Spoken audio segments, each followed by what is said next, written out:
भव्य इमारतींना तडे जात आहेत। देशभरामध्ये अशा अनेक राष्ट्रीय स्तरावरच्या वास्तू, संस्था, रस्ते, पूल या अत्यंत अल्प काळामध्ये किती तकलादू काम झालेलं आहे आणि यातून किती मोठी कमिशनबाजी झाली आहे। अगदी महाराष्ट्रात समृद्धी असेल, अटल सेतू असेल, अनेक देशभरामध्ये। त्याच्यामुळे जर संसदेला गळती लागली किंवा संसदेच्या पायरीच्या वर पाणी गेलं, यात आमच्या सरकारने आश्चर्य वाटावं असं काही नाही। एक ऐतिहासिक संसदेची भव्य इमारत उभी असताना आणि ज्या संसदेला एक इतिहास असताना फक्त आपल्या अहंकाराने हट्टापायी एक नवी इमारत उभी केली आणि ती सुद्धा आजही तिथे खासदार गुदमरलेल्या अवस्थेत काम करतात। म्हणजे हा पहिला पाऊस नाही, या आधीच्या पावसाळ्यात संसदेला गळती लागली होती। अयोध्येचं राम मंदिर बांधलं, त्यालाही गळती लागली। अयोध्येचं राम मंदिर बांधलं, त्यालाही गळती लागली, तेही काम नीट झालं नाही। आपापल्या ठेकेदारांना कामं द्यायची, हजारो लाखो कोटीची, आणि त्या ठेकेदाराच्या माध्यमातून मग निवडणूक रोख्यांच्या माध्यमातून पैसे घ्यायचे। हे लोण फक्त रस्ते आणि पुलांपर्यंत नाही तर संसदेच्या इमारतीपर्यंत पोचला असेल तर या देशाची, ज्याला आपण राष्ट्रीय अस्मिता म्हणतो, ती कुठे शिल्लक राहील? आणि ह्याच्यावरती प्रश्न विचारायचे नाहीत,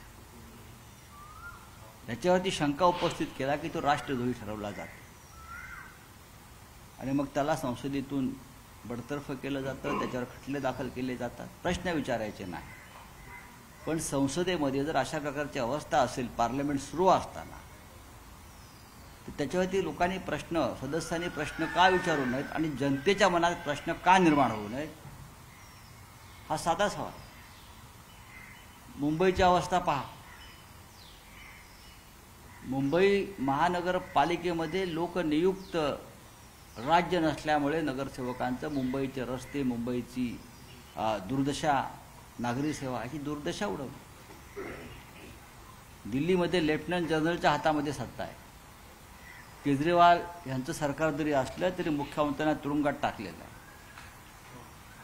मंत्र्यांना काम करू दिलं जात नाही आणि गृहमंत्रालयाचे जे प्रतिनिधी आहेत, नायब राज्यपाल, त्यांच्या माध्यमातून दिल्ली चालवली जाते। काल 2 तासात दिल्लीत ज्या प्रकारे तुंबली त्याचा अनुभव मी स्वतः घेतला। मी 3 तास अडकलो का? आणि कुठे? याच भागामध्ये। ही अवस्था या देशाची। याबाबत काय जाब विचारणार सरकारला? आज सभागृहांमध्ये, दोन्ही सभागृहात विरोधी पक्ष जाब विचारण्याचा अधिकार फक्त सत्ताधाऱ्यांना आहे। जणू की हे सगळं जे घडत आहे हे विरोधी पक्षामध्ये आम्ही असल्यामुळे घडत आहे, ते सत्तेत असल्यामुळे काही घडत नाहीये। आम्ही विरोधी पक्षात आहोत म्हणून आमची जबाबदारी, आम्हाला प्रश्न विचारले जातील। आजही आम्ही त्यांना प्रश्न विचारलो तर आम्ही गुन्हेगार ठरू। काल संसदेमध्ये समाजवादी पक्षाचे एक सदस्य रामजीलाल सुमन यांनी एक साधा प्रश्न विचारला की राष्ट्रीय परीक्षा संस्था ही नीट सारख्या परीक्षांचं नियोजन करते, NTA, अशा अनेक संस्थांवरती जे प्रमुख म्हणून नेमले आहेत त्यांचं क्वालिफिकेशन काय आहे? तर संघाशी संबंधित असलेल्या व्यक्तीलाच तिथे नेमलं जातं का? ते पाहूनच नेमलं जातं। ह्याच्यावरती काल संसदेमध्ये किती गोंधळ झाला आणि तो गोंधळ सत्ताधारी पक्षांनी केला। राज्यसभेच्या चेअरमनविषयी आम्हाला आदर आहे, पण त्याने एक वेगळी भूमिका घेतली। त्या संस्थेचे प्रमुख प्रदीप जोशी का जे कोणी आहेत त्यांचा तुम्ही पूर्व इतिहास पहा। ते संघाशी असल्याविषयी आक्षेप असण्याचे कारण नाही कदाचित, पण व्यापम घोटाळ्यापासून अनेक घोटाळ्यात त्यांचा सहभाग असल्याचे आरोप झालेले आहेत। व्यापम घोटाळ्यापासून अनेक घोटाळे त्यांच्या नावावर आहेत अशी व्यक्ती राष्ट्रीय परीक्षा संस्थेची प्रमुख होते संघाशी संबंधित, आणि त्याच्यावरती प्रश्न विचारायचा नाही. नीटचा उडालेला बोजवारा हा त्यांच्यामुळेच उडालेला आहे. DRDO पुण्यातली, त्याच्यामध्ये एक संघाचे फार मोठे नेते प्रदीप कुरुलकर यांना पाकिस्तानची हेरगिरी करताना अटक केलेली आहे. त्याच्यावर प्रश्न विचारायचे नाही. कारण का? तर आमच्या उपराष्ट्रपतींना असं वाटतं की संघाचं योगदान देशकार्यामध्ये फार मोठं आहे. हे योगदान आहे त्यांचं. राऊत साहेब, आज जे पाणी जी गळती होते संसदेमध्ये, त्याच्यावरती जे कॉन्ट्रॅक्टर आहेत त्यांच्यावरती कारवाई करण्याची मागणी विरोधी पक्ष करेल का? आम्ही नक्की करू, पण अशी कारवाईची मागणी केल्यावरती आम्हालाच आरोपी ठरवलं जाईल. मी मगाशी म्हणालो की आम्ही विरोधी पक्षात आहोत, हाच आमचा गुन्हा, हा आमचा अपराध आहे त्यांच्या दृष्टीने. या सगळ्या ह्याच्यामध्ये सत्ताधाऱ्यांची काही जबाबदारी दिसत नाही. आम्ही प्रश्न विचारले की आम्ही गुन्हेगार ठरवू. काल मुंबईमध्ये उद्धव ठाकरेंनी भाषण केलं, आक्रमक भाषण होतं. देवेंद्र फडणवीस यांच्यावर थेट त्यांनी टीका केलेली आहे. आता तुम्ही मूळ मुद्द्यावर आलात. माननीय शिवसेना पक्ष प्रमुख उद्धव ठाकरे यांनी टीका केली नाही, तर तलवार उपसली आणि घाव घातला. देवेंद्र फडणवीस सुद्धा संघ विचाराचेच आहेत ना, पण या संघ विचाराच्या माणसानं कोणती संस्कृती महाराष्ट्रात पाळली, कोणती नीती, कोणती नियम पाळले, जे संघाला सुसंस्कृत, प्रखर राष्ट्रवादी, नीतिमान वगैरे मानतात, त्यांना मी देवेंद्र फडणवीस यांचं उदाहरण देतो की माणूस किती अनीतिमान, असंस्कारी, भ्रष्ट, क्रूर असू शकतो, कपट आणि कारस्थानी, हा चेहरा संघाचा म्हणजे देवेंद्र फडणवीस आहे. आणि अशा लोकांमुळे संघ बदनाम झाला. त्याला जोडून त्यांनी उद्धवजीने जे काल सांगितलं तो संताप समजून घेतला पाहिजे. उद्धवजी म्हटले एकतर तुम्ही राहाल किंवा मी राहील. त्यांनी तुम्ही हा शब्द वापरला नाही, तू हा वापरला. तू राहशील किंवा मी राहशील. पण आम्ही म्हणतो आम्हीच राहू, ते जातील. पुन्हा येईन, पुन्हा येईन, पुन्हा येईन, हे जसं हवेत उरून गेलं तसंच आहे. तुम्ही जाणार आहात, आम्ही राहणार आहोत. पण व्यक्तिगत पातळीवरची ही टीका अजिबात व्यक्तिगत नाही. ही महाराष्ट्राच्या हितासाठी केलेली लढाई आहे. पण व्यक्तिगत पातळीवर टीका करणे ही महाराष्ट्राची संस्कृती नाही आहे ना. पण ही व्यक्तिगत नाहीच आहे ना. ज्या पद्धतीनं देवेंद्र फडणवीस यांच्या त्यांच्या टोळीनं, ज्या टोळीचा भारतीय जनता पक्ष आणि संघ विचाराशी काही संबंध नाही, मी त्या लफंग्यांची नावं घेऊ इच्छित नाही की त्यांच्यावर असतात. संघाला फार मोठी परंपरा आहे, हे आम्ही मानतो. पण ज्या पद्धतीनं अशा या लफंग्यांच्या टोळ्या घेऊन देवेंद्र फडणवीस यांनी महाराष्ट्रात जे दळभद्री, घाणेरडं, गटारी पद्धतीचं राजकारण सुरू केलं, त्याचे परिणाम महाराष्ट्रात भोगतो आहे. महाराष्ट्राची अवस्था अत्यंत बिकट झालेली आहे आणि त्याला सर्वस्वी जबाबदार हे देवेंद्र फडणवीस आहे. ते मी तुम्हाला पुन्हा पुन्हा मी उद्धवजी काल बोललेत, मी अनेक दिवसापासून सांगतो. या महाराष्ट्राच्या मातीमध्ये ढोंग, कपट, कारस्थान, शूद्रता विचारांची कधीच रुजली नव्हती. आम्ही सगळे या महाराष्ट्रासाठी एकत्र होतो. एकमेकांच्या कुटुंबापर्यंत, बरं का, मुलाबाळापर्यंत सरकारचे किंवा पोलिसांचे हात कधी पोचले नव्हते. या राज्याची परंपरा आहे. पण याला प्रत्युत्तर दिलंय फडणवीसांनी, मी नादी लागत नाही, लागलो तर सोडत नाही, असा एक व्हिडिओ. नका ना सोडू. तुम्हाला कोणी म्हटलं आमच्या नादी लागू नका म्हणून? तुम्ही आमच्या नादी लागाच म्हणतो ना. मी तुम्ही नादी लागणार म्हणजे काय करणार? पोलिसांना सांगणार, बरं का, किंवा ईडी CBIच्या लोकांना रोमी भगत कोण हे आधी सांगा कोणाचा. नादी लागण्याचा जर विचार करत असाल ना, तुरुंगात असलेला एक एजंट ईडीचा, हा कोणाचा माणूस आहे आणि त्याच्या थ्रू, त्याच्या माध्यमातून या महाराष्ट्रात आणि देशामध्ये किती हजार कोटी रुपये गोळा केले ह्या लोकांनी. नादी तुम्ही लागाच, आमचं आव्हान आहे. तुम्ही लोकसभा निवडणुकीत आमच्या नादी लागलात, तुमचा नाद केला. हे आता तुमची बोलकी पोपटगिरी बंद करा. नादी लागाच. तुमची नादी लागण्याची आता हिंमत आणि छाती नाही. माननीय उद्धव ठाकरे साहेबांनी काल जे आव्हान दिलेलं आहे बरं का, ते एका मर्द मराठ्याचं आव्हान आहे, एका महाराष्ट्र प्रेमीचं आणि महाराष्ट्र स्वाभिमानीचं आव्हान आहे. आणि कारस्थान्यांनी कपटी लोकांनी आमच्या नादी ह्यापुढे लागावंच. शब्द वापरणार नाही मी. या फालतू टोळ्या घेऊन तुम्ही आमच्याशी लढणार का? चुत्यांच्या, नामर्दांच्या. शोलेमध्ये एक डायलॉग आहे ना, अमुक अमुक फौजा घेऊन हमसे लढणे आएंगे क्या आप? अहो या ना तुम्ही, आम्ही तुम्हाला आव्हान देतो आमच्या नादाला लागा म्हणून. नादाला लागा म्हणजे सीबीआय, ईडी, पोलीस यांचा वापर करून आपल्या राजकीय विरोधकांना त्रास देणं, ही यांची हिंमत. ही सगळी कवच कुंडलं काढा आणि मैदानात उतरा. नाही आम्ही त्यांना 20 फूट खाली गाडलं या कपटी लोकांना, तर शिवसेनेचं नाव सांगणार नाही आणि बाळासाहेब ठाकरेंचं नाव परत आम्ही घेणार नाही. पुढचा प्रश्न देवेंद्र फडणवीस यांच्याबद्दलच आहे. राष्ट्रीय अध्यक्ष ते होऊ शकतात अशी एक बातमी सध्या आहे. त्यांनी आंतरराष्ट्रीय अध्यक्ष व्हावं. संघानं त्याला ग्रीन सिग्नल दिलाय. बघा, संघ हा असंस्कारी, असुसंस्कृत, अनीतिमान लोकांना आता पाठीशी घालणारा हे झाला आहे, संघटन झालं. हे सगळ्यांना माहिती आहे. आम्ही संघ पाहिला आहे तो बाळासाहेब देवरसांचा पाहिलेला आहे बरं का. आम्ही संघ पाहिला आहे तो रज्जू भैयांचा पाहिलेला आहे. आम्ही त्यांच्या चरणाला हात लावलेले आहे. आम्ही त्यांच्या पायावर डोकं ठेवलेलं आहे.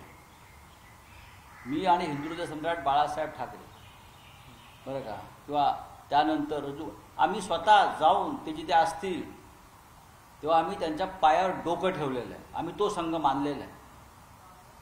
तुम्ही आता जो संघ म्हणताय ना, यांनी ग्रीन सिग्नल दिला, त्यांनी संविधानाची आणि या देशाच्या लोकशाहीच्या चिंधड्या उडवणारे लोक सत्तेत बसलेले आहेत.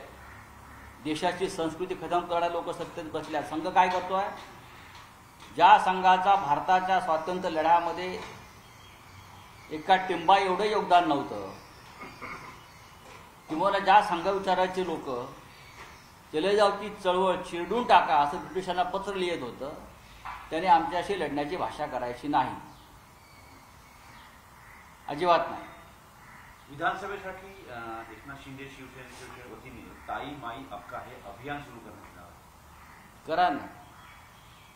आता असं आहे की माझं तोंड खराब आहे असं म्हणतात लोक. ताई माई अक्का माझा पक्ष छक्का असं बोललं तर काय होईल? पण मी असं बोलणार नाही. तो त्यांचा अपमान. त्यांना आता एक आधार मिळालेला आहे, प्रतिष्ठा मिळालेली आहे बरं का. हे जी फौज आहे, मग शब्द वापरला नाही, पाठीमध्ये खंजीर खुपसून आईच्या हे राजकारण करतात. शिवसेनेसारख्या आईच्या पाठीत खंजीर खुपसून हे राजकारण करतात. आणि हा खंजीर पुरवण्याचं काम देवेंद्र फडणवीस, नरेंद्र मोदी आणि अमित शहानी केलं. म्हणून महाराष्ट्र त्यांना शत्रू मानतो. राज्य सरकारनं अनेक योजना जाहीर केलेल्या आहेत आतापर्यंत. सर, निवडणुकीला अवघे काही दिवस शिल्लक आहेत. कदाचित कर्जमाफी केली जाऊ शकते. शेतकऱ्यांसाठी मोठी घोषणा राज्य सरकार. 8,000 कोटीचं कर्ज आहे किंवा त्यापेक्षा जास्त, 8 लाख कोटीचं कर्ज आहे म्हणतात. हे सगळं करत असताना आमची भूमिका आहे की केंद्र सरकारनं त्यांच्या अर्थसंकल्पामध्ये मिनिमम सपोर्ट प्राईस बरं का, समर्थन मूल्य शेतकऱ्यांना का दिलं नाही? ते द्यायला हवं होतं देशभरातल्या शेतकऱ्यांना. पण MSP कोणाला दिली? मी सांगितलं. समर्थन मूल्य, सरकारचं समर्थन मूल्य मिळालं असतं तर नितीश कुमार आणि चंद्राबाबूला त्याची किंमत त्यांना दिली, MSP त्यांना मिळाली. पण राज्यातल्या शेतकऱ्यांना मिळालं नाही. आणि सर्वाधिक आत्महत्या महाराष्ट्रात होत आहे. सरकारी पैशानं तुम्ही लाडली बहीण योजना सुरू करताय, फक्त मतांसाठी, इतर काही गोष्टी करताय. जनतेला मिळाल्याबद्दल आमच्या पोटात दुःख करण्याचं कारण नाही. पण तुमचं सरकार अवघडतेच आहे आणि तुम्ही सत्तेवर राहणार नाही आहे. देवेंद्र फडणवीस यांचा विधानसभेत पराभव होतोय, तुम्ही लक्षात घ्या. नागपूर नक्कीच. नागपूर काय सातबारा आहे का माझं नाव? जर नरेंद्र मोदी वाराणसी धडपडत जिंकू शकतात आणि शेवटच्या क्षणी पराभव विजय मॅनेज करतात, तर देवेंद्र फडणवीस सहज हरू शकतात. तो काय एवढा आहे? हे का अजिंक्य लोक आहेत का? काय करणार? पोलीस आणून ठेवणार, ईडीवाले आणून ठेवणार आणि धमक्या देणार लोकांना. बाकी फडणवीस काय करू शकतात किंवा मोदी काय करू शकतात? ईडी, सीबीआय आणि पोलीस सोडले तर यांच्याकडे आहे काय? नैतिकतेतला न सुद्धा नाहीये. हे मी जबाबदारीनं बोलतो. महाविकास आघाडीची बैठक होते 7 तारखेला मुंबईमध्ये. आम्ही उद्धव ठाकरे स्वतः दिल्लीमध्ये आहेत त्या दिवशी. आम्ही सगळे दिल्लीमध्ये आहोत. कुणी ठरवली बैठक मला माहीत नाही. बाळासाहेब थोरातांनी उद्धव मला माहीत नाही. ओके. स्वतः उद्धव ठाकरे स्वतः आम्ही जे बैठकीला उपस्थित असतो बरेचसे लोक आमचे दिल्लीमध्ये आहेत, संसदेमध्ये आहेत. काल मल्लिकार्जुन खरगे राज्यसभेत व्यथित झाले होते त्यांच्या कुटुंबाबद्दल आणि त्यांच्यावरती अनेक शिंतोडे उठवले. ही संघ परिवाराची नैतिकता आहे. कुटुंबावरती हल्ला करायची, माणसाच्या चारित्र्यावर, चांगल्या चारित्र्यावर. स्वतः मल्लिकार्जुन खरगे यांच्या जीवनातला संघर्षातला 1% जरी भाजपच्या जीवनामध्ये असता तर भाजपा उजळून निघाला असता. चला, थँक्यू. मुंबई सत्र न्यायालयाचा एक निकाल आहे. आप हिंदी में बोलिए, क्या है? हिंदी बोलिए, क्या है आपने? सर, तेजस्वी सूर्या ने कहा है क्या? तेजस्वी सूर्या ने सवाल उठाया है, राहुल गांधी और प्रियंका गांधी वायनाड क्यों नहीं जा रहे हैं? किसने सवाल उठाया? तेजस्वी सूर्या ने सर, कौन है ये? बीजेपी का एमपी सर. हाँ, तो उसमें क्या कहना चाहेंगे? आपको किसने कहा कि नहीं जा रहे हैं? अब अभी तक क्यों नहीं पहुंचे हैं? चार्टर्ड पेन उनका देखिए, लाइन है क्या? बात चार्टर, जब इस प्रकार के हादसे होते हैं और वहाँ वीआईपी जाते हैं तो जो बचाव कार्य होता है वो डिस्टर्ब होता है. वहाँ जो पूरी केंद्र सरकार की टीम पहुँची है वो काम कर रही है और हमें मालूम है राहुल गांधी जी निरंतर उनके संपर्क में है. वहाँ जाने से, राहुल गांधी जैसी व्यक्ति जाने से वहाँ भगदड़ मच जाएगी. वहाँ काम में डिस्टर्बेंस हो जाएगा. जो बचाव कार्य शुरू है, राहत कार्य शुरू है, या अगर किसी व्यक्ति को मालूम होगा तो उसने थोड़ा आत्मपरीक्षण करना चाहिए. सर, केरला के चीफ मिनिस्टर आज वायनाड जाने वाले हैं. ठीक है, जाने तो अच्छी बात है, मदद कार्य होना चाहिए. चलिए. आज केरल के हेल्थ मिनिस्टर ने कहा है कि हमें, जिस तरह से अमित शाह कह रहे हैं कि हमें अलर्ट दिया गया था, ऐसा कुछ अलर्ट नहीं, एक सिंपल सा अलर्ट दिया गया था. इतनी बड़ी दास्तान हो सकती है ऐसा बताया नहीं गया. ठीक है, उसके ऊपर चर्चा हो जाएगी तो हम देख सर, हिंदी लेंगे. में जानना चाहेंगे देवेंद्र फडणवीस भाजपा के राष्ट्रीय अध्यक्ष होने की मुझे मालूम नहीं भाई, ये बीजेपी को किसको बनाना है राष्ट्रीय अध्यक्ष, वो उनका अधिकार है. अब ऐसा है कि कोई भी बन सकता है. आजकल एक जमाना में अटल बिहारी वाजपेयी अध्यक्ष रहते थे, हमने देखा है. अडवाणी साहब थे, मुरली मनोहर जोशी जी थे, वेंकैया नायडू जी थे. अब तो क्या चलता है, बिठा दो.